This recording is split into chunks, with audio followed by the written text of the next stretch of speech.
Hello, Paul. Hello, you from Ukraine. I'm very glad to meet you and to see you. Hi. Tell me, please, a little bit about your activities for our viewers. Where do you live? What do you do, etc.? It's sort of changed in the last year, as I think for many people. So I used to answer the question, where do I live, as on a plane, because I think last year we did 291 nights in different countries away from home. So I shoot landscape, cityscape, commercial images, ultra high resolution, for travel brands and commercial companies. And because of that, everything was always away. So obviously since March last year, that's changed. So now I am very much at home, and that's on the south coast of the UK. So at the very bottom of England, basically there's, if you sort of draw a line in the middle, there's a place called Dorset, and it's on the coast, and it basically looks at France. So I live there, which is a wonderful place to be normally, but I kind of started missing being on a plane about 9 months ago. Tell me, please, how did photography come into your life, and how did you learn this art? It's one of these things, there's not some magical story. Lots of photographers have these magical stories about how they, grew up burning film and blah, blah, blah. I've always taken pictures. I've always taken photographs. Since I can remember. My parents bought me old, point and shoot film cameras. It was used to be called a disc camera. Kodak made this thing with a round film in it, rather than traditional roll. So wherever we'd go on holiday or something like that, I'd take pictures, but it was just what I would do. It wasn't a career. So I left school very early. I didn't go to college, didn't go to university. I went straight into business and did a load of stuff. So I worked for a fashion retailer in their IT department. I headed up IT for a .com out in San Francisco. I worked for a big, huge international retailer back in the UK. Then I moved to China for 3 years. So I did lots of stuff that was not really based on photography. But while I was doing that, I was still taking pictures. And I was learning actually how to do studio photography as well. So learning about flash and learning from lots of people that I knew. And I had the contacts because of the jobs that I used to have. I had the contacts in things like travel industries to be able to say, to a hotel manager, hey, while I'm here, why don't we try and do some stuff? So I did that probably seriously from sort of 2009, 2010, around that.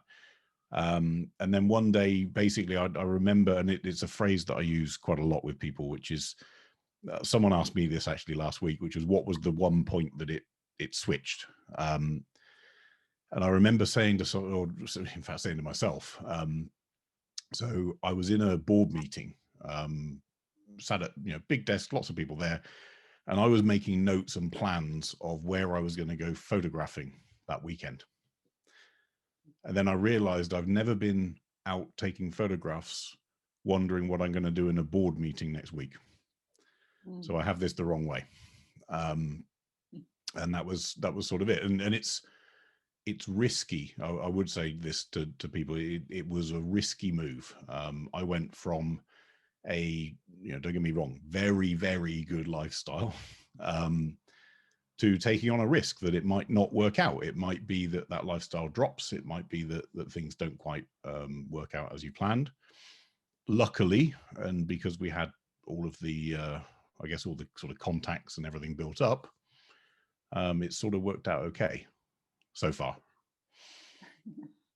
Paul, as far as I know, you put your own emotions into your photographs, which you then strive to share with others, especially when you shoot landscapes. Your Yep. quote, I can't wait to share this moment with the world. Yep. Where is this aspiration come from, and what is behind your photographs? So I think, funnily enough, it's something I was talking to someone about 3 or 4 months ago. Photographers often try and find, and they use this phrase, we'll find a unique angle, or we'll shoot it differently to everyone else, and so on. And because of that, a lot of they're so-called, iconic landscapes and whatever, are looked down upon. They're looked negatively because everyone's photographed it, everyone has shot it. But to me, that doesn't quite click, because if I take 1,000 people at the Grand Canyon, every single person is feeling different as they look at that same view. So one person's looking at it and feeling cold, one person's feeling too hot, one person is thinking, oh, isn't this calm? One person is thinking, isn't this scary? I could fall off. The different impressions of the same scene are infinite, because humans don't all think the same. So what I try to do is, yes, quite often we will shoot some iconic locations, some not as well known, but it's a mix. But each and every time we'll make the point of, I want you to feel how I felt right now. So whether that's, I want it to feel stormy and cold and, violent wind and whatever, and we'll do that with some exposure. It may be that we want it to feel really warm and calming and soft and so on. Again, we can do that with the choices that we make in the camera. But in each case, I'm giving you a view that I had and how I felt, rather than a standard postcard. And sometimes people won't like that. I've put pictures up of a well-known landmark before, and people have said, "Oh, don't like that. That's not how I remember it." Well, great, because I didn't want you to see it how you remembered it. I want you to see it how I remembered it. And that I think is something that we can do as photographers, because everyone is taking photos now. Billions of photos every single day are taken of, in theory, the same place. But it's not, because you weren't there at that time with that person, with that mindset. That's the bit that makes it different, not the place, which is what I try and do. Doesn't always work. Sometimes it just looks the same. But that's the plan. Great plan. Tell me, please, what cameras do you shoot with and why? So my main cameras, it actually changed about a year ago. God, it's been a long time, about a year and a half ago. So for the last 8 years, I've shot medium format. So the full frame medium format that Phase 1 have, which is, well, used to be with this one. So this I still have. So this is an XF.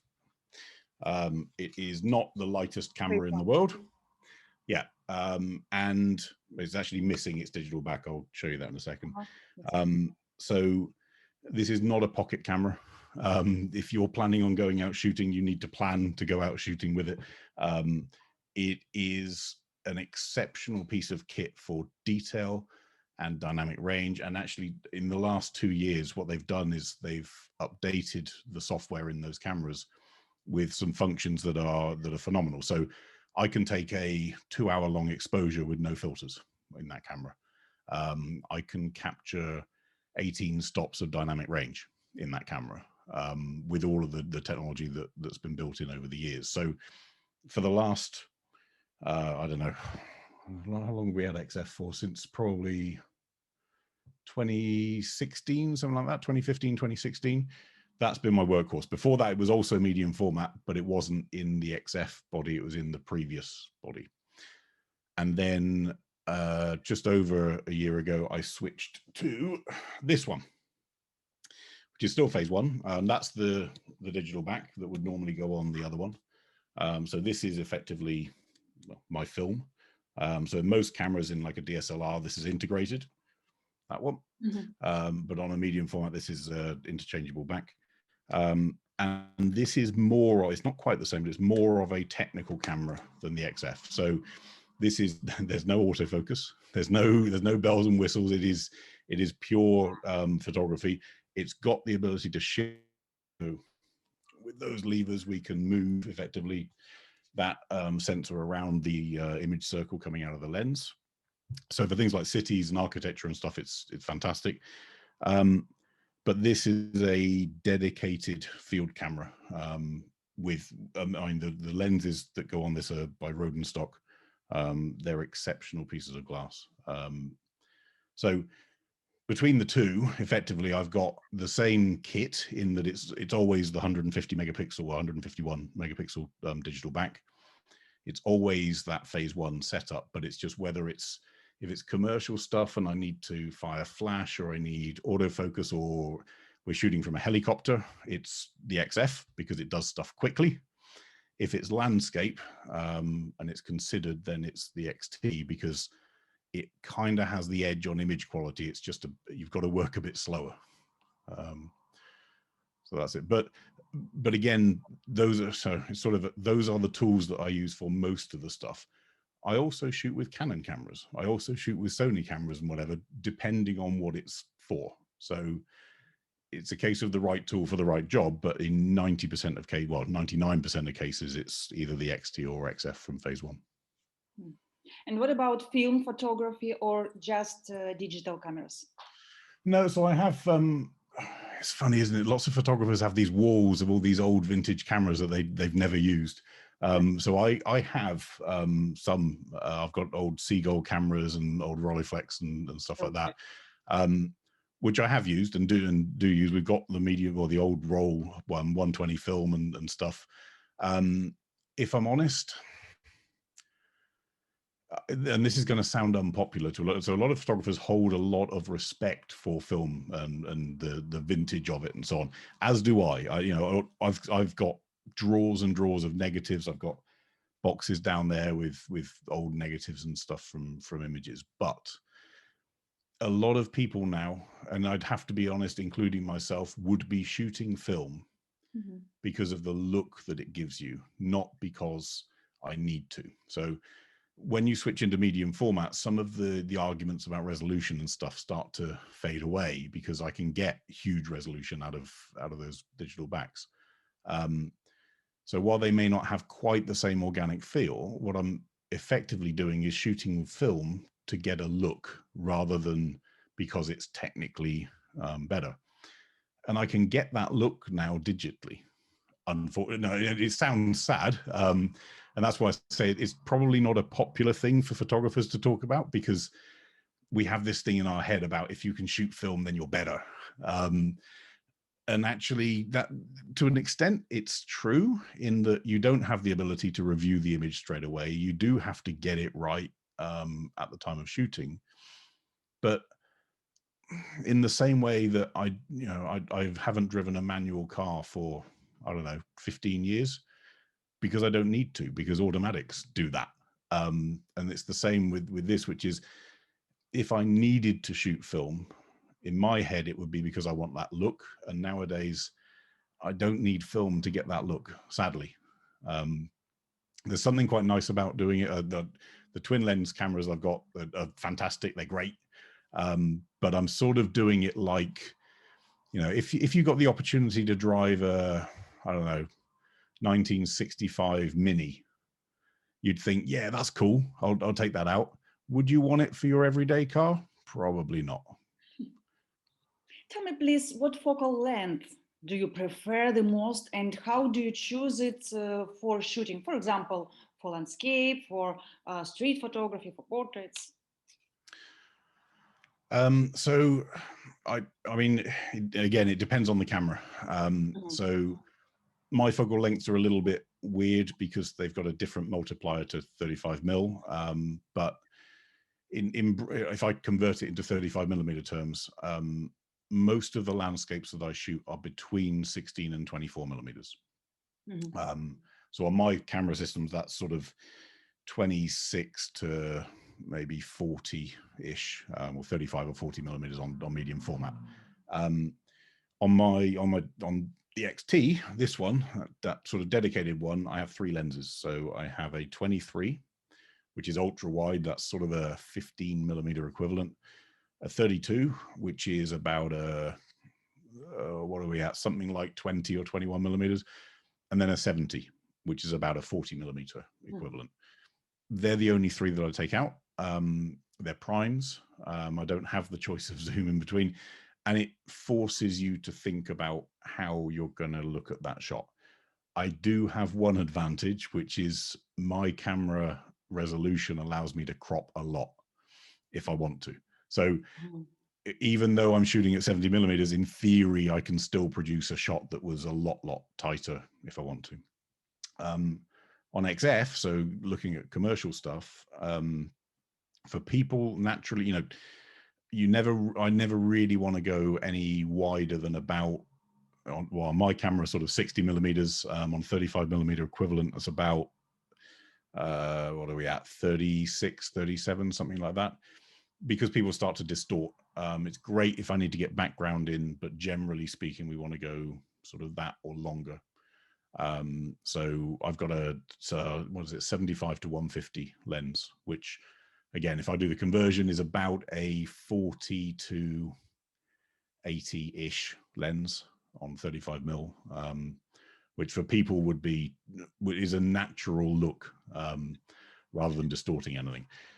But I have to say, every now and then we'll shoot a portrait of someone using a 16 millimeter equivalent lens, because it's quirky, because it's different, because we're trying to show a huge background of a hotel or a property, or we've done one shot with a guy stood on top of the W Hotels logo out on the ocean.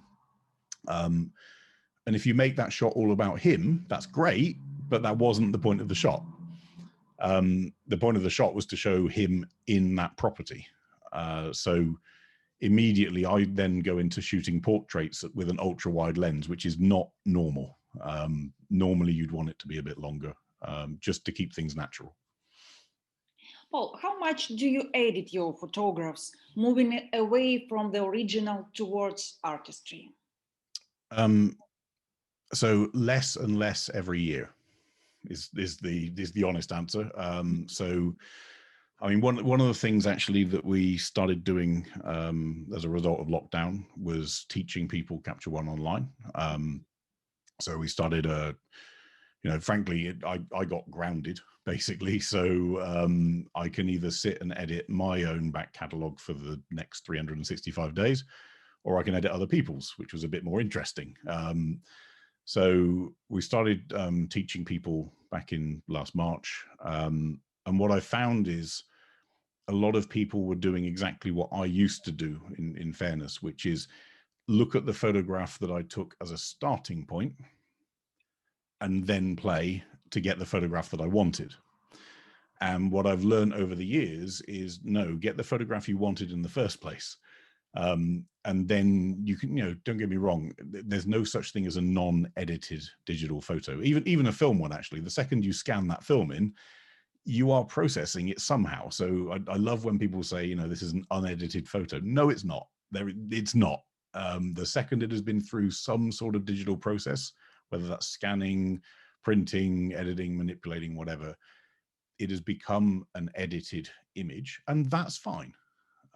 There's no issue with that. So the stance that I'll always take is things that are temporary by nature, we might choose to remove. So trash on a beach, or if there's a person that was walking in a field that looked perfect apart from that person or whatever, if they wouldn't normally be there, I'm comfortable editing that out. If I need to enhance a color, because that's, again, back to that whole thing of I want you to feel how it felt, then we'll do that too. And there's no hiding that. But where I draw the line is inventing. So we'll enhance, we will fix, we'll repair. And by fix, that means either I'm fixing something that was wrong in the scene, or I'm fixing something that I screwed up, because I do sometimes. So it may be that I need to correct something, but where we stop is when you look at that picture and think that didn't happen. Those stars were not there. The sun wasn't that big. The moon wasn't that low on the ground. You know, when you start into that sort of territory, I have a bit of a problem then, because you're not showing me what you saw. You're showing me what you invented. And again, that's fine. It's perfectly good. That's called digital art. And I wish I could do that as well as some people do, but I struggle when it's called a photograph, because sadly more and more people now are looking online and are seeing that as reality.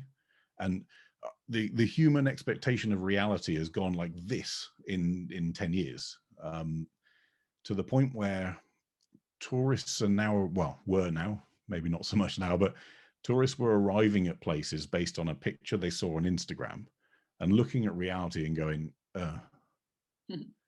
and like, that's really sad, because we've done that. We, as a human race, we've created an unfair representation of the world because we edit too much. So yeah, over the years, I would say I have calmed down. That's fair. Well, what is the most important thing for your shot, for your perfect shot? Composition, light, object you are shooting, or something else? Your mood, maybe? Yeah, that's a good question, because yeah, I'll give you two answers. So the reality of that answer is, I love when I go somewhere and my first thought is, oh, no good, and then it surprises me. So I've had that a few times where I've been at a location, and you always have this thing in your head of what you're expecting. So when I get somewhere, this is what I'm expecting to see and shoot. And every now and then you'll arrive and it's not what you thought. It's sometimes worse. And I've done it before, where I've just sat in the car and sort of, I'm not going out. I'm refusing to go and take a photo because it's not what I expected. And then something changes, the weather changes, the light changes, or something that you didn't notice before is there. So my golden photos, if you want to call them that, are the ones where I've been surprised by that scene. But then in terms of what's most important, and yeah, you used the word just then, but it's mood. It's not necessarily my mood, but the mood of that shot. So composition, to be honest, it's one thing that I teach people. If you're concerned about composition, shoot a little bit wider and worry about the composition a little bit later. So you can crop, you can change, but what you can't do is crop out. You can only crop in. So if ever you're sat thinking, oh, I'm not sure what to do with this, fine, shoot wider, think about it later, and do that. With light, to be honest, the light is what the light is. You can't change the sun. I can't change moonlight. I can't. If you turn up somewhere and it's wrong, then wrong, so-called, then it's not going to change. So it's about catching how that feels given that view and the light that you've been given. But to me, funnily enough, I go back many years. So I have a private pilot's license, flying like little planes, so not decent planes, little planes, for fun. And one of the most interesting bits I always found when I was learning was weather. I love how mountains create their own weather. I love how it becomes a cycle. So once fog gets into a valley, the whole valley cools down. So that drives more fog, and then it starts to roll and so on. So when you see that happening, for me, that's actually more interesting almost than taking the picture, because I love that stuff. So it's sort of a mix of, have you got it feeling like it felt? Is it something that's a bit special because it changed what you were expecting? And then finally, for me personally, if I get some cool weather, then I'm very happy. Great. Oh, and the last question. In your opinion, how much will and is already affecting the field of photography, what is happening in the world in last year? I mean, Corona, of course. Yeah, I think a few things have happened, so, and actually some of these are to me as well. So, as you said, you know, where do I live at the beginning? I've lived here since we came back from China, so from 2015. I live in a World Heritage Site. I live on the coastline, which is a UNESCO coastline. It's you know, I live near the National Sailing Academy. We've got amazing views, and I've spent my entire life traveling to other places to see other places. And what was quite funny is when someone said, and this is before coronavirus or anything, but someone said to me the other day, before this all happened, I want to come to where you live to photograph it on a workshop. And I sort of sat and thought, why? Why? Like, we can go anywhere in the world. Why would you come here? So what lockdown forced people to do was explore their own backyards, our own doorsteps. And actually, it turns out that I live in a pretty incredible place. And I've always known, you know, I grew up here. I've come back to where I grew up. So I've always known that, but I never used to photograph it. I would always concentrate on going somewhere else. And I think this forcing people to be local is making people explore their own doorstep, which is good. It's a positive. I think the sad thing for me is, and I'm already hearing it a lot, which is I think people have started to exhaust their own doorstep. They're a bit bored of it now. And so this sort of pent up desire to start traveling and exploring is already there. Now, I remember back in April or May last year, from all corners of the world, people saying the same thing, which was, we need to treat travel like it's a privilege, not a right. We need to treat the world with more respect. We need to, you know, learn how to live with nature rather than trash it and so on. And I remember at the time thinking, what I'm now hearing and seeing is not that. I'm now looking at people that are desperate to travel at any cost, just to go somewhere, just to be there. And my concern is, I think when things open up a lot more, people will be very grateful. People will be very happy, very, and actually very respectful of our world and our planet. But I sadly don't think that's going to last.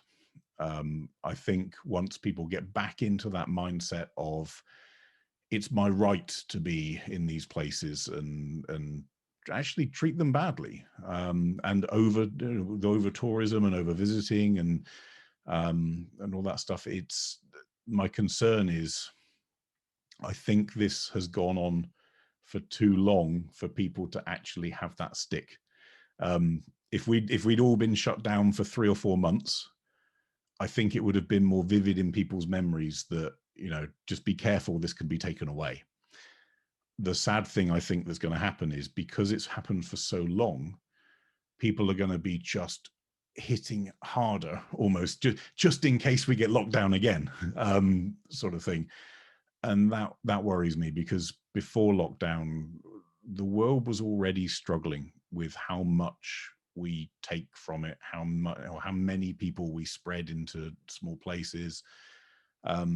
You know, I've got landmarks that I photographed 6 or 7 years ago that I've now got another photo I took maybe just over a year ago, and you can see the landmark has worn down. The stone on the landmark has worn down from so many people and so much use.